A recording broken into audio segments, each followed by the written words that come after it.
नमस्कार दोस्तों, मेरा नाम है ऋतुराज बेनीवाल और आपका हमारे यूट्यूब चैनल TCE में बहुत बहुत स्वागत है। दोस्तों, हमारा होम टैब चल रहा था। होम टैब के अंदर हमारा पैराग्राफ चल रहा था और आज हमारा टॉपिक होगा पैराग्राफ के अंदर line spacing and paragraph spacing.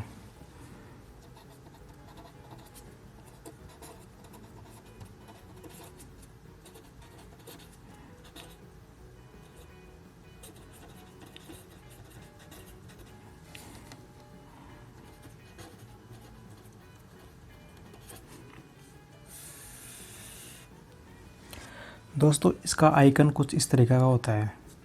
जब आप MS वर्ड में देखते हैं तो कुछ इस तरीके का दिखाई देता है ये।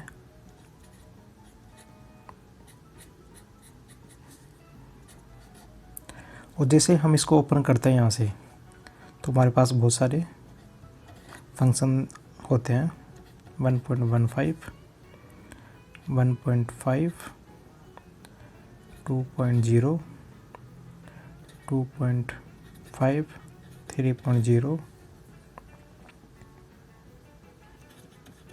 Line spacing option,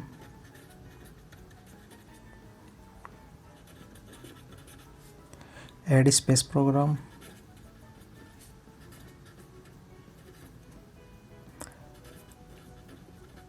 remove space programme.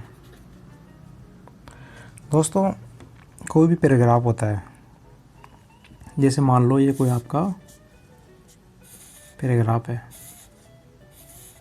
ठीक है। तो इस पैराग्राफ के अंदर जो ये दो लाइनें हैं, ये फर्स्ट ये सेकंड, ये दो लाइनें हैं, ये फर्स्ट और ये सेकंड। इन दोनों लाइनों के बीच में जो स्पेस होगा वो होगा 1.15। ये डिफ़ॉल्ट होता है 1.15 PT मतलब होता है पॉइंट। ये स्पेस इसके अंदर डिफ़ॉल्ट होता है। और दोस्तों, दो पैराग्राफ, मान लो एक पैराग्राफ तो ये हो गया आपका और एक पैराग्राफ हो गया, ये दो पैराग्राफ हो गए। इन दो पैराग्राफों के बीच में जो स्पेस होता है वो होता है 10 पॉइंट। कितना होता है? 10 पॉइंट। तो दोस्तों, इस प्रकार से दो लाइनों के बीच में स्पेस होता है 1.15 डिफ़ॉल्ट, ये डिफ़ॉल्ट होता है। और दो पैराग्राफों के बीच में स्पेस होता है वो होता है 10 पॉइंट। अब यहाँ पे ये 1 है, 1.0 ये है सिंगल, ये हो गया डिफ़ॉल्ट। 1.15 यहाँ पे डिफ़ॉल्ट होता है ये, और ये हो गया 2 हो गया जस्ट 1 का डबल। कई बार क्वेश्चन आ जाता है हमारे सिंगल कीजिए दो लाइन पैराग्राफ के बीच में, या फिर डबल कीजिए, तो इनका अर्थ भी होता है 2.0। अपन डायरेक्ट वैल्यू भी दे सकता है वो, या फिर सिंगल भी बोल सकता है इनको, या डबल भी बोल सकता है। Line spacing and paragraph spacing के डायलॉग बॉक्स में जाने के लिए हमें लाइन स्पेसिंग ऑप्शन में हमें क्लिक करना होगा। तो मैं यहाँ पे लिख देता हूँ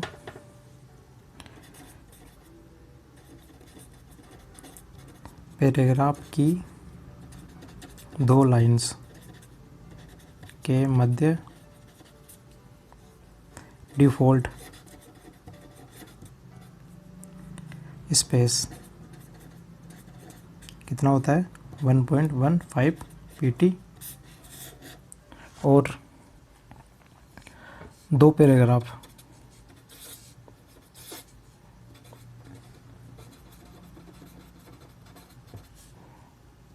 के मध्य डिफ़ॉल्ट स्पेस कितना होता है? 10 PT। अब हम इसके डायलॉग बॉक्स में चलते हैं। जैसे ही हम लाइन स्पेसिंग और पैराग्राफ स्पेसिंग के डायलॉग बॉक्स में जाएंगे तो वो कुछ इस तरीके का दिखाई देगा।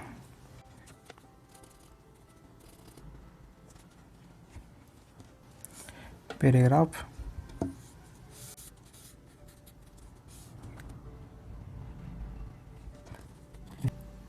Indentation,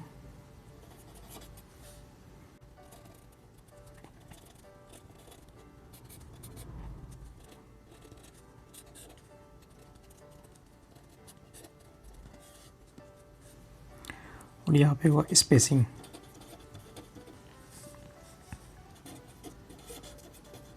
before after.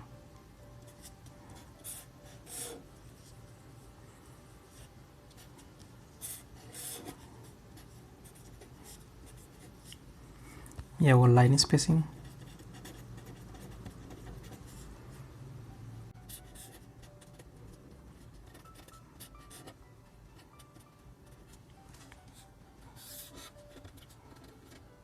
कुछ इस तरीके से आपका ये पैराग्राफ का डायलॉग बॉक्स होगा। इसके अंदर क्या है कि ये आइडेंटिनेशन, ये आपको मैं बता चुका हूँ। इसमें लेफ्ट और राइट होता है, और स्पेशल के अंदर फर्स्ट लाइन और हैंगिंग, ये दो चीज़ें होती है। इसके बारे में आपको बता चुका हूँ। आज हम बात करेंगे स्पेसिंग की। स्पेसिंग क्या होता है? सबसे पहले तो लाइन स्पेसिंग। लाइन स्पेसिंग में यहाँ पे मल्टीपल लिखा हुआ आता है, मल्टीपल होता है। जैसे हम इसको ओपन करेंगे यहाँ पे तो कुछ इस तरीके से आएगा, सिंगल, 1.5 लाइन्स, डबल, कुछ इस तरीके से लिखा हुआ आएगा इसके अंदर। तो अब इसका हम यूज़ कैसे करते हैं? मान लो ये आपका कोई पैराग्राफ है और यहाँ पे मैंने कर्सर छोड़ दिया। अब क्वेश्चन आ गया कि जो प्रथम पैराग्राफ है उनकी लाइनों के मध्य स्पेस 2.0 कीजिए। तो यहाँ पे अपने ये 8 लिखा हुआ है तो यहाँ पर ये 8 लिखा हुआ है, 8 पे यहाँ पे जाके 2.0 टाइप कर देंगे। जैसे हम टाइप करेंगे वैसे ही यहाँ पर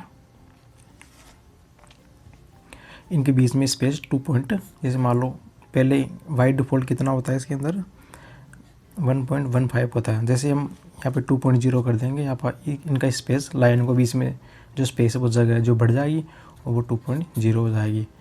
अगर एग्ज़ाम में 3.0 को 3.0 कर देंगे, यहाँ पर जो भी एग्ज़ाम में क्वेश्चन पूछता है पैराग्राफ के डायलॉग बॉक्स में जाएंगे, स्पेसिंग में जाएंगे, स्पेसिंग जाने के बाद में 8 में जाके और डायरेक्ट जो भी जितना भी क्वेश्चन पूछे उतना टाइप करके हमें ओके कर देना है। इस प्रकार से हम इसका यूज़ करते हैं। इसके बाद में कई बार सिंगल डबल यू पूछ लेता है। जैसे मान लो प्रथम पैराग्राफ में जाकर उनके लाइनों के बीच में सिंगल स्पेस कीजिए, तो डायरेक्ट इसको ओपन करेंगे यहाँ से और सिंगल पे क्लिक कर देंगे और जैसे ओके करेंगे इनके बीच में सिंगल स्पेस हो जाएगा। अगर डबल पूछे तो डबल पे क्लिक करेंगे और यहाँ पे डबल स्पेस हो जाएगा। वैसे सिंगल का मतलब 1.0 होता है और डबल का मतलब 2.0 पीटी होता है।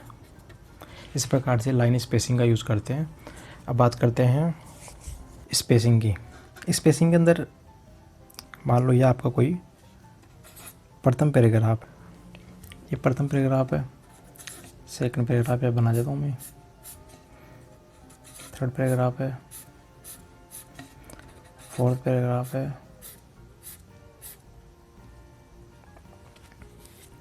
और यहाँ पे 5 पैराग्राफ बना देता हूँ मैं। ठीक है। जैसे मान लो हमारा क्वेश्चन आता है कि दूसरे व तीसरे पैराग्राफ के मध्य स्पेस है वो 30 पॉइंट करो, 30 पॉइंट करो। अब हम इसे कैसे 30 पॉइंट करेंगे? इसके लिए एक सिंपल सा है। अगर हम आफ्टर पर 30 पॉइंट लिखते हैं, यहाँ पर 30 पॉइंट लिख के ओके करते हैं, तो अपने को पहले क्या करना पड़ेगा कि कर्सर पहले सेकंड पर छोड़ना पड़ेगा। सेकंड पैराग्राफ में कहीं पर भी आप कर्सर छोड़ दो। ठीक है। इसके लिए हमें क्या करना पड़ेगा, सेकंड पैराग्राफ पर कहीं भी आप कर्सर छोड़ दो। कर्सर छोड़ने के बाद में आफ्टर पे जाके 30 पॉइंट टाइप करना। टाइप करके जैसे ओके करेंगे तो आफ्टर यानी बाद में, तो बाद में यहाँ पे 30 पॉइंट का स्पेस अपने आप जगह हो जाएगी। अगर मान लो बिफोर पर करें हम, अगर मान लो बिफोर पर हम करते हैं, बिफोर से करते हैं इस चीज़ को, तो बिफोर पर जाके 30 टाइप करके जैसे ओके करेंगे हम। लेकिन इसके लिए हमें क्या करना पड़ेगा, पहले कर्सर यहाँ पे 30 पर छोड़ना पड़ेगा। 30 पर जो तीसरा पैराग्राफ है इस पर कहीं भी कर्सर छोड़कर और जैसे ओके करेंगे तो इससे पहले, बिफोर का मतलब होता है पहले, तो पहले इसके बीच में स्पेस 30 पॉइंट हो जाएगा। अगर मान लो एग्ज़ाम में एक बार दोबारा फिर से बता देता हूँ, अगर एग्ज़ाम में पूछता है कि फोर्थ और 5 के मध्य स्पेस है वो 36 पॉइंट कीजिए, ठीक है। तो इसके लिए क्या करना पड़ेगा, अगर हम कर्सर को फोर्थ पैराग्राफ पे रखते हैं तो आफ्टर पर जाएंगे, क्योंकि बाद में अपने को देना है। बाद में यहाँ पे 36 लिखेंगे, जैसे ओके करेंगे इनके बीच में स्पेस जो 36 पॉइंट हो जाएगा। अगर 5वें पैराग्राफ पे जाकर हम कर्सर कहीं भी छोड़ देते हैं और B4 पे जाके 36 टाइप करेंगे और जैसे ओके करेंगे इनके बीच में स्पेस 36 पॉइंट हो जाएगा। इस प्रकार से हम इसका यूज़ करते हैं। अगर मान लो हमारे पास क्वेश्चन आता है कि दूसरे, तीसरे, चौथे पैराग्राफ के मध्य स्पेस 40 पॉइंट कीजिए, तो हम इसे कैसे करेंगे। तो इसके लिए सिंपल सा उपाय है, दूसरे, तीसरे और चौथे पैराग्राफ के मध्य स्पेस करना अपने को 40 पॉइंट। तो इसमें से है दूसरा और तीसरा जो पैराग्राफ है उन दोनों को अपन सेलेक्ट कर लेंगे। सेलेक्ट करने के बाद में आफ्टर पे जाएंगे, वहाँ पे जाके 40 टाइप करके इसका मान रख के ओके करेंगे। जैसे ओके करेंगे तो जैसे फर्स्ट और सेकंड इसके बीच में तो स्पेस वही रहेगा 10 पॉइंट, क्योंकि ये डिफ़ॉल्ट है।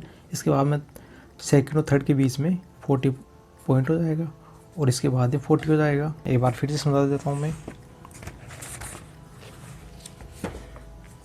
कि अगर एग्ज़ाम में क्वेश्चन पूछता है कि दूसरे, तीसरे और चौथे paragraph, second, third, fourth paragraph के बीच में स्पेस कीजिए 36 पॉइंट कीजिए, 40 पॉइंट कीजिए। तो क्या करना पड़ेगा कि दूसरा और तीसरा पैराग्राफ सेलेक्ट करना पड़ेगा अपना, ठीक है। जैसे हम दूसरा और तीसरा पैराग्राफ सेलेक्ट करते हैं, करने के बाद में आफ्टर पे जाके किस पे जाएंगे, आफ्टर पे जाके 40 का मान रख के जैसे ओके करेंगे हम, ओके करते ही जो दूसरा और तीसरा पैराग्राफ इसके बीच में स्पेस हो जाएगा 40, इसके बीच में 40 हो जाएगा। इस प्रकार से हम इस मान को आफ्टर का यूज़ करके इनका मान इस प्रकार से निकालते हैं। अगर मान लो क्वेश्चन इस प्रकार से आता है कि फर्स्ट पैराग्राफ से पहले इसका मान 30 पॉइंट, इसके मान के पहले 30 पॉइंट स्पेस कीजिए, ठीक है। तो क्या करेंगे, फर्स्ट पैराग्राफ पर कहीं भी जाके आप कर्सर रख दो। कर्सर रखने के बाद में क्या करना पड़ेगा,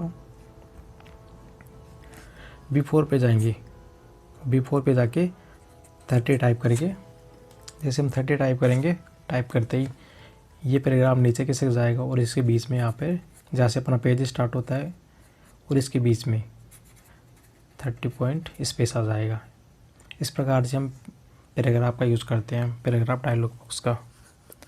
दोस्तों इसका जो नेक्स्ट वीडियो होगा, जो वीडियो यानी प्रैक्टिकल वीडियो होगा, इसमें आपको अच्छी तरह से और समझ में आ जाएगा। इसके बाद में बात करते हैं बॉर्डर और शेडिंग की।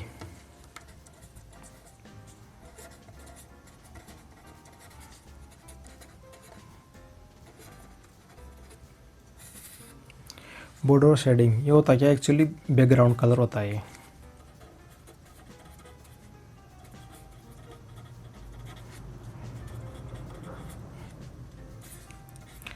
वैसे तो ये पार्ट क्या है कि हमारा पेज लेआउट टैब का है, लेकिन फिर भी हम इसे होम टैब में पढ़ेंगे क्योंकि होम टैब में दे रखा है।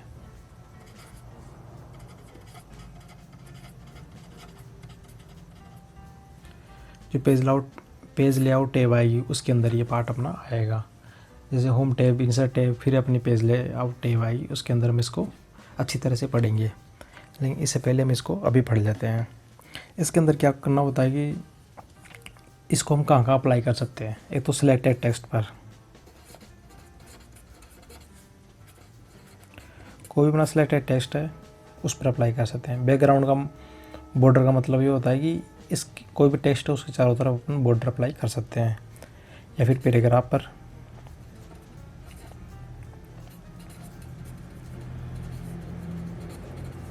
या फिर पेज पर।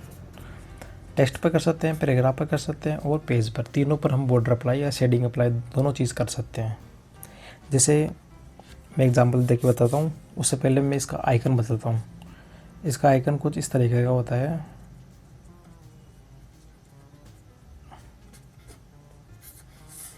जैसे हम इसको ओपन करते हैं तो इसमें बहुत सारे ऑप्शन आते हैं, जैसे bottom border, top border, left border, right border, no border, all border, ऐसे बहुत सारे ऑप्शन आते हैं। और नीचे आता है बॉर्डर और शेडिंग।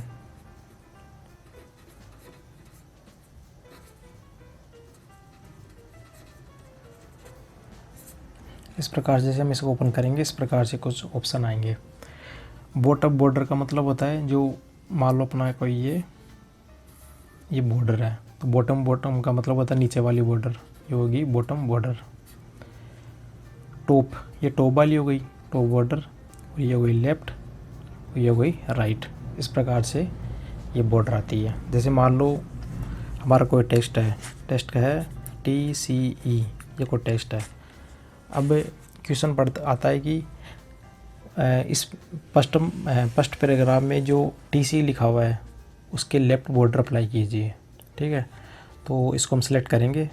जैसे हम इसको सेलेक्ट करेंगे, सेलेक्ट करने के बाद में जो लेफ़्ट बॉर्डर है इस पर जाकर जैसे इस पर अपन क्लिक करेंगे तो यहाँ पर एक बॉर्डर आ जाएगी लेफ़्ट। अगर हम राइट बॉर्डर सेलेक्ट करते हैं तो राइट इधर आ जाएगी, अगर टॉप करते हैं तो टॉप यहाँ पे आ जाएगी, और अगर बॉटम करते हैं तो बॉटम आ जाएगी।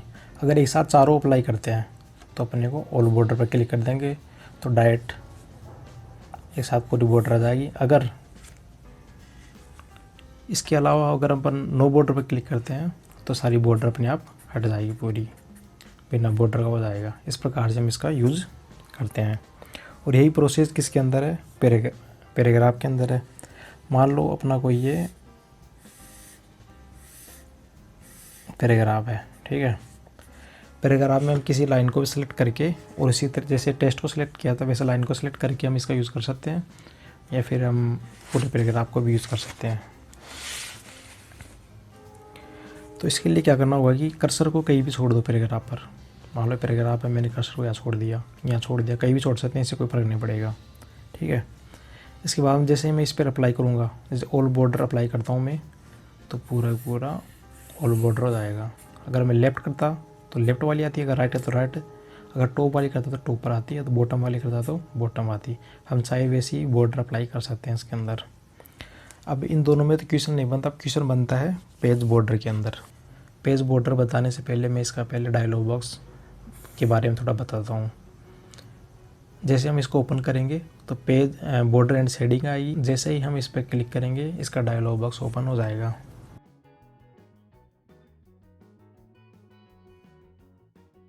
जैसे ही हम बॉर्डर और शेडिंग का डायलॉग बॉक्स ओपन करते हैं तो हमारे पास कुछ इस तरीके का दिखाई देता है, जिसके अंदर 3 ऑप्शन होते हैं, बॉर्डर, पेज बॉर्डर और शेडिंग। ये 3 मेन ऑप्शन होते हैं। इधर होती है setting none, box, shadow, 3D वगैरह ऑप्शन होते हैं। या स्टाइल होती है, स्टाइल के अंदर अलग तरह की लाइनें होती है, जैसे मोटी, गहरी वगैरह अलग लाइन, वेव लाइन अलग होती है। कलर्स के अंदर जो भी हम लाइन का कलर चुन सकते हैं वो होता है, और विड्थ के अंदर कितनी मोटाई चुन सकते हैं लाइन की वो होता है। इसके अलावा यहाँ पे होता है एक प्रीव्यू। हम जो भी यूज़ करेंगे अपन पेज बॉर्डर के अंदर, तो इसके अंदर जो भी अप्लाई करते हैं फंक्शन उसका रिव्यू दिखाई देगा यहाँ पर, एंड किस तरीके से अपन लाइन यूज़ करनी है। इसके अंदर अलग तरीके के होते हैं, जैसे यहाँ पे टॉप लाइन, ये बॉटम, ये लेफ़्ट और ये राइट, ये लाइनें होती है। अगर इसको उठा देंगे तो ये लाइन शो नहीं होगी। ये इन लाइनों को शो करने के लिए इन सब का होना बहुत ज़रूरी है, तभी जो प्रीव्यू दिखाई देगा वही वहाँ पे अप्लाई होगा अपन पेज बॉर्डर पर। नीचे का ऑप्शन आता है अप्लाई टू, ये इम्पोर्टेंट है। जैसे हम इसको ओपन करेंगे तो इसके अंदर फर्स्ट ऑप्शन आएगा whole option, whole document. Second आएगा this section,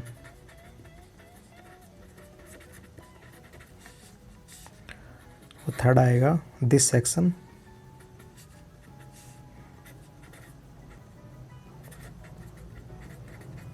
first page only, और फोर्थ आएगा this section all except first page.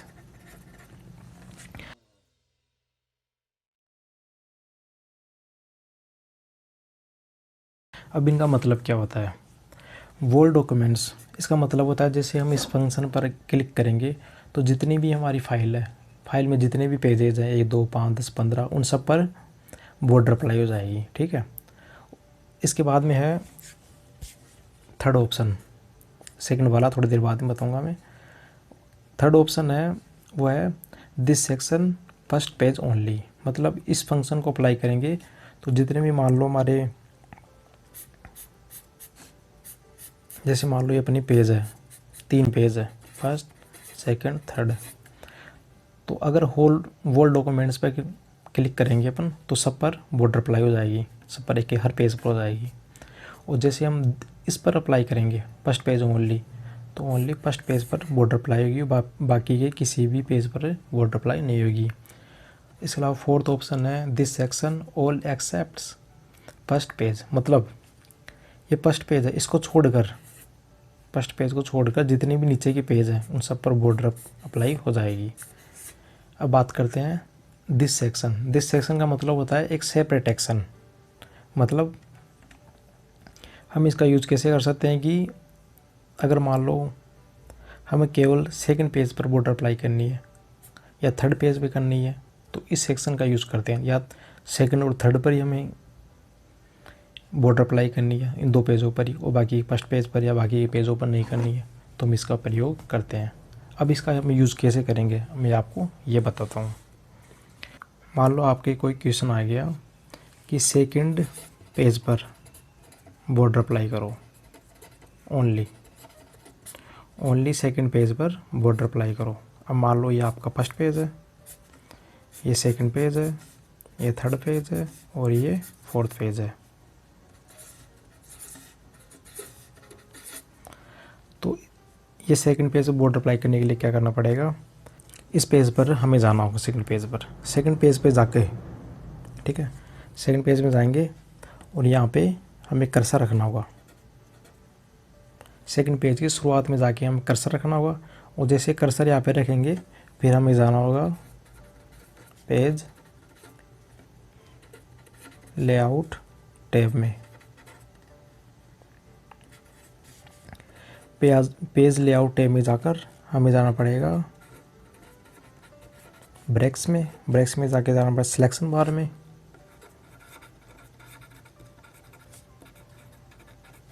और सिलेक्शन बार में जाकर कंटिन्यूअस में जाना होगा। मैं एक बार और फिर समझा देता हूँ। हमें सेकंड पेज के पर, जैसे हम सेकंड पेज पे जाएंगे तो जहाँ से पेज स्टार्ट होता है तो फर्स्ट लाइन के पहले हमें कर्सर को छोड़ देना है। छोड़ देने के बाद में हम जाएंगे पेज लेआउट टैब में। जैसे पेज लेआउट टैब में जाएंगे वहाँ पे एक ऑप्शन आता है ब्रेक्स लिखा हुआ, ब्रेक्स को जैसे अपन इस पे जाएंगे तो इसके अंदर आएगा सिलेक्शन बार के अंदर आता है कंटिन्यूज। जैसे हम इस पर क्लिक करेंगे, क्लिक करने के बाद में छोड़ देंगे, फिर दोबारा जाएंगे उसी पेज पर, सेकंड पेज पर जहाँ पे पेज ख़त्म हो रहा है। जैसे पेज यहाँ स्टार्ट हुआ, ख़त्म यहाँ पे हो रहा है, तो यहाँ पे कर्सर को छोड़ देंगे और पुनः वही प्रक्रिया अपनाएंगे। तो जैसे page layout, breaks, selection bar और कंटिन्यूअस। जैसे इस पर क्लिक करेंगे, क्लिक करने के बाद में क्या होगा, फिर जाएंगे हम पेज बॉर्डर पर, पेज बॉर्डर पर जाके बॉक्स पे क्लिक करेंगे, बॉक्स पे क्लिक करके अप्लाई टू में जाएंगे, अप्लाई टू में जाकर और दिस सेक्शन पर हम क्लिक करेंगे। क्लिक करते ही जो सेकंड पेज है उस पर बॉर्डर अप्लाई हो जाएगी। अगर मान लो हमें सेकंड और थर्ड पेज पर बॉर्डर अप्लाई करना है तो हम क्या करेंगे, तो इसके लिए भी वही सिस्टम है। सबसे पहले हमें क्या करना होगा कि सेकंड पेज पे जाना होगा, सेकंड पेज पे जाएंगे, सेकंड पेज में जहाँ पे पेज स्टार्ट हो रहा है जो फर्स्ट लाइन के पहले यहाँ पे कर्सर छोड़ देंगे, जैसे पहले हमने किया था, यहाँ पे छोड़ दिया। जैसे ही यहाँ पे छोड़ देने के बाद में वही प्रोसेस दोबारा बनाएंगे, पेज लेआउट में जाएंगे, ब्रेक्स में जाएंगे, सिलेक्शन बार में जाकर और कंटिन्यूस पे क्लिक कर देंगे। इसके बाद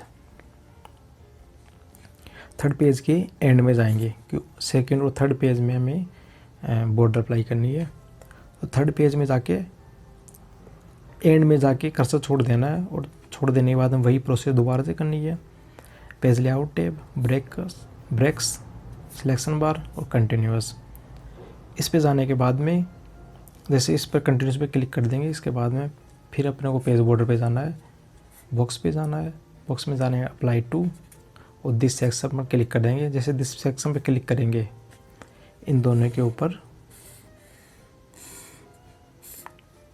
पेज बॉर्डर अप्लाई हो जाएगी। इस प्रकार से हम बॉर्डर का अप्लाई करते हैं। शेडिंग के अंदर क्या होता है कि जैसे कोई भी पेज है, जैसे मान लो ये पेज है, तो उस पर शेडिंग का मतलब होता है परछाई या छाया। तो उस पर अपन चाहे जितनी ऐसे परछाई या डिज़ाइन के लिए ये आता है, तो डिज़ाइन देने के लिए परछाई के लिए हम इसका यूज़ करते हैं। ये एग्ज़ाम में वैसे पूछा नहीं जाता, अगर एग्ज़ाम में पूछा जाएगा तो सिंपल बॉर्डर पूछी जाएगी, जो कि ये वाली है सिंपल बॉर्डर, मतलब टेक्स्ट वाली बॉर्डर है, वो भी थोड़ी देर पहले बताया था मैं। और या फिर इनके अंदर से कोई भी एक क्वेश्चन आपके एग्ज़ाम में पूछ सकता है और ज़्यादा चांस इसके बनते हैं सेकंड नंबर के। दिस सेक्शन वाले मतलब या तो सेकंड पैराग्राफ या थर्ड पैराग्राफ पूछ लेगा, इस पर बॉर्डर कीजिए, या 2 या 3 को एक साथ पूछ लेगा। इस प्रकार से एग्ज़ाम में पूछता है। अब यहाँ पे आपके लास्ट में है फाइंड एंड रिप्लेस।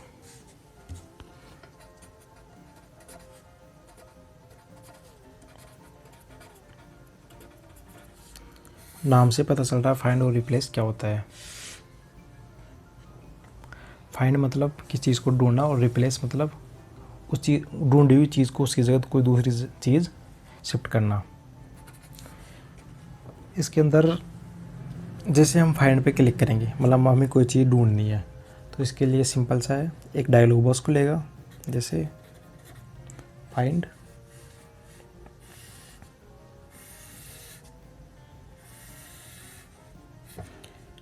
यहाँ पे रिप्लेस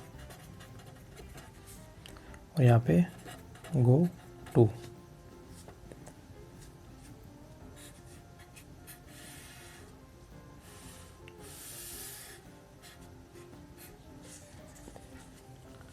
तो यहाँ पे लिखा हुआ आएगा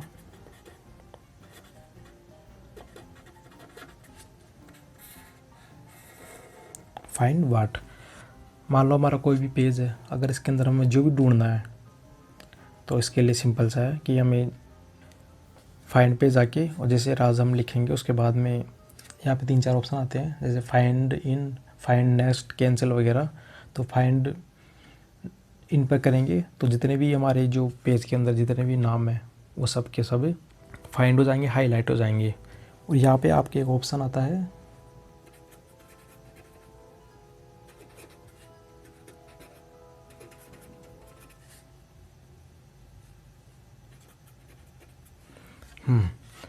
अब इसके बाद में फाइंड तो हो गया, इसके बाद में बात करते हैं रिप्लेस का। जैसे वो इस रिप्लेस पर क्लिक करेंगे तो यहाँ पे लिखा हुआ है रिप्लेस ऑल, ऐसे कुछ लिखा हुआ आएगा, यहाँ पे कैंसिल, ठीक है। और यहाँ पे एक नया ऑप्शन आ जाएगा रिप्लेस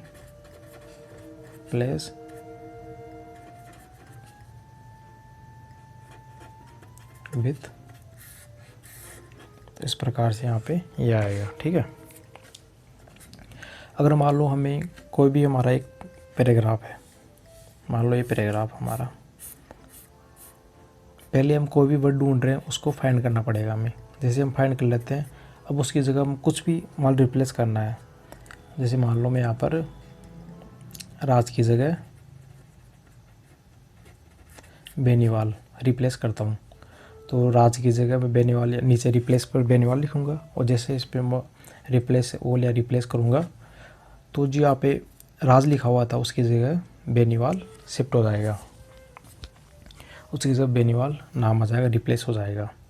लेकिन अब क्वेश्चन यहाँ पे उठता है कि जैसे मान लो यहाँ पे राज है, हमने यहाँ पे राज फाइंड आउट किया, ठीक है। तो उस राज को हमें हिंदी के अंदर बेनीवाल लिखना है। क्या लिखना है? हिंदी के अंदर, हिंदी लैंग्वेज में,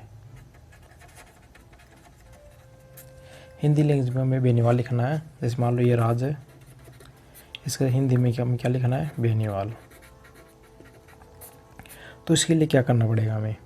तो इसके लिए सिंपल सा है, रिप्लेस में जाएंगे, रिप्लेस में जाके फाइंड आउट में जो भी हमें फाइंड करना है एंड जिसकी जगह हमें चेंज करना है वो लिखना पड़ेगा। तो हमने लिख दिया राज, लिख दिया यहाँ पे, हमें क्योंकि राज की जगह हमें बेनीवाल लिखना है, तो पहले हम राज लिखेंगे, फिर रिप्लेस में जाएंगे। रिप्लेस में जाने से पहले क्या करेंगे ये फॉर्मेट नीचे एक ऑप्शन आता है आपके, यहाँ पे रिप्लेस लिखा हुआ आएगा, रिप्लेस के अंदर ये फॉर्मेट ऑप्शन आएगा। जैसे हम इसको ओके करेंगे तो यहाँ पे फ़ॉन्ट, पैराग्राफ, टैब, स्टाइल वगैरह इतने सारे ऑप्शन खुलेंगे, यानी 3-4 आपके ऑप्शन खुलेंगे। तो हमें क्या करना है कि फ़ॉन्ट चेंज करना है, मतलब अपने को लैंग्वेज चेंज करनी है तो लैंग्वेज फ़ॉन्ट के अंदर आता है, तो हम फ़ॉन्ट में जाएंगे। फ़ॉन्ट का जैसे डायलॉग बॉक्स खोलेंगे तो उसके अंदर जाके हमें पहले लैंग्वेज सेलेक्ट करनी है। तो हिंदी के लिए कुर्ती आता है, कुर्ती देव 10, ठीक है। जैसे कुर्ती देव 10 सेलेक्ट करेंगे तो यहाँ पर कुर्ती देव लिखा हुआ जाएगा, कुर्ती देव 10 लिखा हुआ जाएगा। और जैसे ही यहाँ पर लिखा हुआ जाएगा मतलब हम इस इंग्लिश वाले शब्द को हिंदी में यानी इस लैंग्वेज में इस फ़ॉन्ट में चेंज कर रहे हैं। फिर हमें अपने कीबोर्ड से जो बेनीवाल लिखते हैं वो लिखना पड़ेगा। जैसे हम बेनीवाल लिखते हैं अपने हिंदी में CSHOKY, अगर ये टाइप करते हैं तो बेनीवाल टाइप होता है हिंदी के अंदर। तो ये अपने को यहाँ पे लिखना पड़ेगा और जो लिखे और रिप्लेस करेंगे तो राज की जगह बेनीवाल लिखा हुआ आ जाएगा। इस प्रकार से इसका यूज़ हम करते हैं। हम किसी भी लैंग्वेज में इसका यूज़ कर सकते हैं, ज़रूरी नहीं हिंदी में करें, Hindi, Chinese, American, France, Germany, जो भी अपन चाहे उस लैंग्वेज में यूज़ चेंज कर सकते हैं फाइंड का। अब इसके बाद में थर्ड ऑप्शन आता है गो टू। ये भी बहुत काम की चीज़ है, गो टू। ये क्या होता है कि जैसे हम इसको यहाँ पे क्लिक करेंगे तो नीचे एक बॉक्स खुलेगा जिस पर लिखा हुआ आता है, इस पर आता है पेज, लाइन, बुकमार्क, फुटनोट, ऐसे बहुत सारे ऑप्शन आते हैं। तो जैसे मान लो यहाँ पे पेज है तो यहाँ पे कुछ जगह आएगी टाइप करने के लिए। तो गो टू का मतलब होता है कि हम डायरेक्ट किसी भी जगह जा सकते हैं। जैसे मान लो हमारी फाइल है MS वर्ड की और इसमें 100 पेज है, हमें जाना है 50वें पेज पर, तो डायरेक्ट यहाँ पे 50 टाइप करेंगे और जैसे ओके करेंगे हम डायरेक्ट 50वें पेज पर आ जाएंगे। लाइन है, जैसे मान लो हमें जाना है 15वीं लाइन पे जाना है, तो जैसे यहाँ पे लाइन सेलेक्ट करेंगे, लाइन यहाँ पे आ जाएगा। जैसे हम 15 टाइप करेंगे यहाँ पे तो डायरेक्ट जो भी हमारी 15वीं लाइन होगी तो 15वीं लाइन पर हम आ जाएंगे। इस प्रकार से गो टू का यूज़ करते हैं, मतलब ये तरह से शॉर्टकट होता है गो टू जाने के लिए। तो इसका हम यूज इस प्रकार से करते हैं। अब सिंपल सी बात है कि आपको ये सब थ्योरी में समझ में आ गया होगा। जब हम इसका प्रैक्टिकल करेंगे तो आपको और अच्छे तरीके से समझ में आ जाएगा। इससे नेक्स्ट वीडियो हम प्रैक्टिकल में करेंगे, इसके बाद में आपका होम टैब कंप्लीट हो जाएगा और उसके बाद में हम स्टार्ट करेंगे इंसर्ट टैब। तो दोस्तों ये वीडियो आपको कैसा लगा कमेंट कीजिए, लाइक कीजिए, शेयर कीजिए और चैनल को सब्सक्राइब करना ना भूलें। Thank you very much.